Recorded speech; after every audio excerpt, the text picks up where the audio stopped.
So see friends, today we are going to start from the activity 5.2.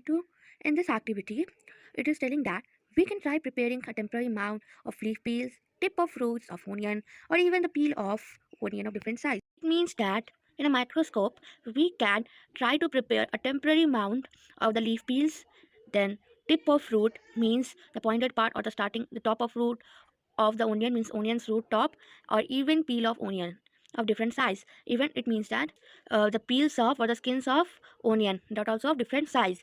Peel means skin, so we have to take a leaf skin, a top of root of onion, and a skin of onion of different size. So after preparing a temporary amount of these things, after seeing it in a microscope, it's asking a question. After performing the above activity, let us see what the answer of the following question would be. Means when we have preferred or when we have performed this above activity, then it after performing the above activity, it's asking you some of the questions. So let us answer that questions. Do all cells look alike in terms of shape and size? The answer would be no.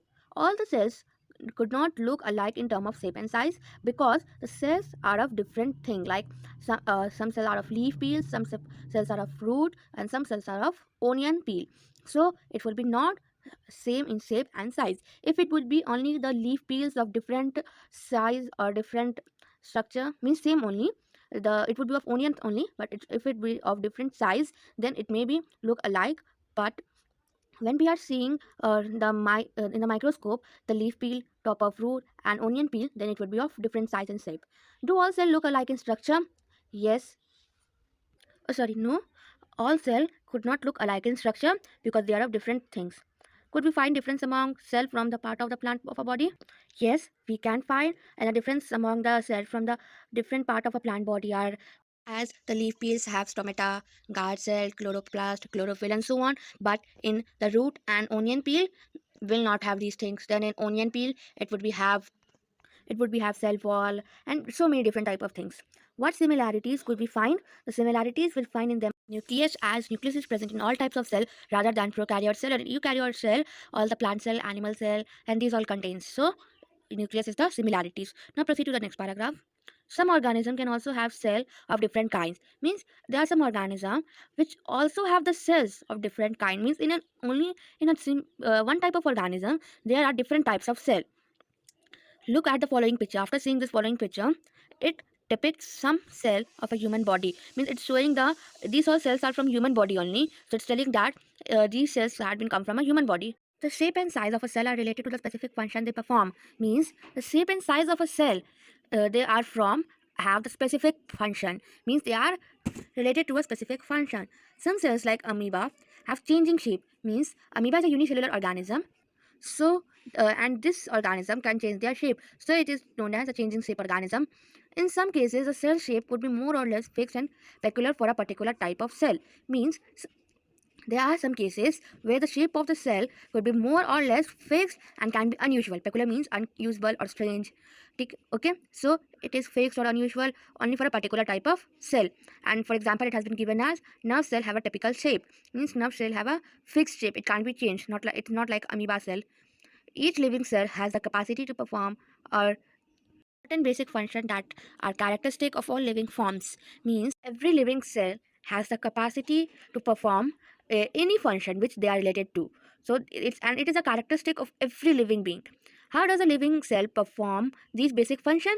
It's asking that the living cell. So how does they perform the basic function? We know that there's a division of labor in multicellular organisms such as human being. Means that in a multicellular organism such as human being, plants, animals, and so on, so they have the division of labor. Means the labor are cell and cell tissue organ, you can say, and they are divided for each work. Okay, this means that different part of the human being perform different function. So it's telling that there are different parts of a human being, of a human body, and that different organs or different tissue, they perform their function. The human body has heart to pump blood, a stomach to digest food, and so on. Means that in a human body there are different organs like heart, stomach, and so on. So heart, it has the function to pump blood, stomach has the function to digest food, and etc. Similarly, division of flavor is also seen within a single cell. Means, like multicellular organism, a unicellular organism also have a division of flavor within them. In fact, each cell has got a certain specific component within it as a cell organelle. That is, here it is not explaining about a unicellular organism. Here it is talking about a single cell. So, in every cell, there is a specific component within it, and that is known as cell organelle. Each cell has got this specific component. Each kind of a cell organelle perform a special function such as making a new material in cell, clearing up the waste material from the cell, and so on. So these cell organelles have lots of special function in them, and these function are like making new material, clearing up the waste of material from cell, and etc. A cell is able to live and perform all its function because of these organelles. Means that in a cell, if cell organelle couldn't be present, then the cell will not be lived till now. It will be dead, and only due to cell organelle they are living right now, and all its function are performing. These organelles together constitute the basic unit called cell, and when these cell organelles combine together, then they form a basic unit, that is a structural or functional unit of life called cell. It is interesting that all cells are found to have the same organelles, no matter what their function or what organism they are found in. Means it is very interesting to say that in a cell, not only in single cell but in every cell, their organelles found are same, but their work or their function might be different. It is not no matter what their function is. So in every cell, the organelles are same. So see, I've underlined the important lines. Now you can also underline. Now proceed to the next part. So the first question is, who discovered cells and how? So cells were discovered by Robert Hooke in year 1665, and he discovered cell through a self-made primitive microscope. He observed the cork, which is the substance from the bark of tree, in his self-made primitive microscope, and he saw that the structure of that cork was like a honeycomb structure, which contains a lots of little compartment in it. Now the second question is, why is the cell called the structural and functional unit of life? Cell is called as a structural and functional unit of life because cell can perform all the function by its own, and due to cell, a living person is due to cell, on only a living all the living body are here, and cell perform all the basic work or function of a body. Therefore cell is called a structural and functional unit of life. Now come to point 5.2. What is cell made up of? It's asking that name the components on which cells are made up of. What is the structural organism of a cell? Means what is the means of a cell, write or name the structural organism, means how the cell has been made of. You can see that we saw above that cell has a special component called organelles. How a cell organized? Means in the above paragraph we have shown that the cell has a special component in it named as cell organelle, which is very important, and asking here that how these cells are organized. If we study a cell under a microscope, we would come across three features in every cell: plasma membrane, nucleus, and cytoplasm. It is telling here that when we study a cell under a microscope, then we would come across mainly a three feature which is in every cell, mostly in every cell, and that three features are plasma membrane, nucleus, and cytoplasm. All the activities inside a cell and interaction of cell with its environment are possible due to these features.